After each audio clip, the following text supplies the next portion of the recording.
নমস্কার বন্ধুরা, মাত্র 10-12 মিনিটের মধ্যে কাজু, মগজ, পোস্ত এইসব ছাড়াই আজকে খুব স্পেশাল, ভীষণ হেলদি, মুখে লেগে থাকার মতন সম্পূর্ণ নিরামিষ ইউনিক একটা পনিরের রান্না তৈরি করে দেখাবো।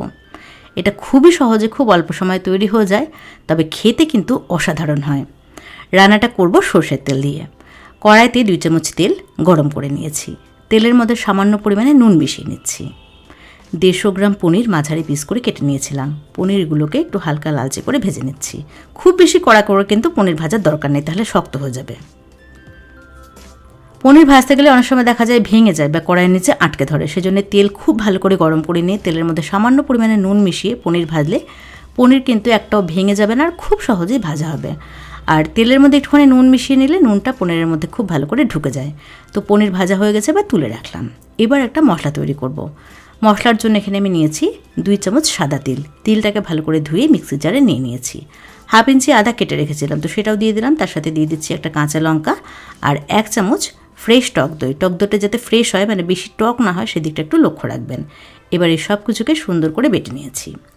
পনির ভাজা তেলটার মধ্যে ফোড়নের জন্য দিয়েছি একটা তেজপাতা আর একটুখানি গোটা গরম মশলা, মানে ছোটো এলাচ, লবঙ্গ, দারচিনি, তার সাথে 3-4টা মতন কালো গোলমরিচ।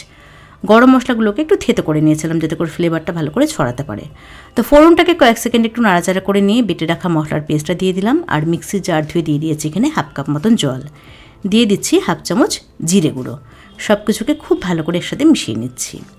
রান্নাটা কিন্তু খুবই সহজ, তবে দারুণ হয় এটা খেতে। অবশ্যই বানিয়ে দেখবেন আর কমেন্টস করে জানাবেন কেমন লাগলো। তো সব কিছুকে একসাথে মিশিয়ে নেওয়ার পরে দিয়ে দিয়েছি স্বাদ অনুযায়ী নুন, টেস্টটাকে ব্যালেন্স করার জন্য 1/2 চামচ চিনি আর সামান্য পরিমাণে একটু কালো গোলমরিচের গুঁড়ো। এতে করে দারুণ একটা ফ্লেভার আসবে, যেটা খেতে ভীষণই ভালো লাগবে। এবার মিডিয়াম আঁচে 2-3 মিনিটের জন্য মশলাটাকে বেশ ভালো করে কষিয়ে নিতে হবে। দেখুন, মশলা থেকে কিন্তু তেল ছাড়তে শুরু করেছে, মশলাটা খুব ভালো করে কষানো হয়ে গেছে। এবার আগে থেকে ভেজে রাখা পনিরের টুকরোগুলোকে দিয়ে দিচ্ছি। যেহেতু এই রান্নার মধ্যে তিল ব্যবহার করা হয়েছে, আমরা সবাই জানি তিল কতটা হেলদি। তিলের মধ্যে প্রচুর ফাইবার আছে, প্রচুর ক্যালসিয়াম আছে, প্রচুর প্রোটিন আছে। তো সেই জন্যে কিন্তু রান্নাটা খুবই হেলদি। আর সবচেয়ে মজার ব্যাপার, রেসিপিটা করতে সময় লাগে মাত্র 10 থেকে 12 মিনিট। তো মশলার সাথে পনিরটাকে বেশ ভালো করে মিশিয়ে নেওয়ার পরে এখানে আমি 1 কাপ জল দিয়েছি আর দিয়ে দিচ্ছি একটু কাসুরি মেথি। কাসুরি মেথিটাকে শুকনো কড়াইতে একটু নাড়াচাড়া করে নিয়ে তারপরে সেটাকে হাত দিয়ে গুঁড়ো করে দিয়ে দিলাম। এতে করে দারুণ একটা ফ্লেভার আসবে, যেটা খেতে ভীষণই ভালো লাগবে। তো এবার সব কিছুকে একসাথে মিশিয়ে নেওয়ার পরে নুন, ঝাল আর মিষ্টি অবশ্যই টেস্ট করে দেখবেন। সেটা কিন্তু আপনারা নিজেদের স্বাদ অনুযায়ী দিয়ে দেবেন। আমি আমারটা অ্যাডজাস্ট করে নিয়েছি। মিডিয়াম আছে 3-4 মিনিট ফুটিয়ে নিয়েছি। দেখুন, ঝোলটা কিন্তু ঘন হয়ে এসেছে। রান্নাটা পরিবেশন করার জন্য একদম রেডি। এটা পোলাও, ফ্রাইড রাইস বা লুচি, নান, রুটি, পরোটা সব কিছুর সাথে দারুণ লাগে খেতে।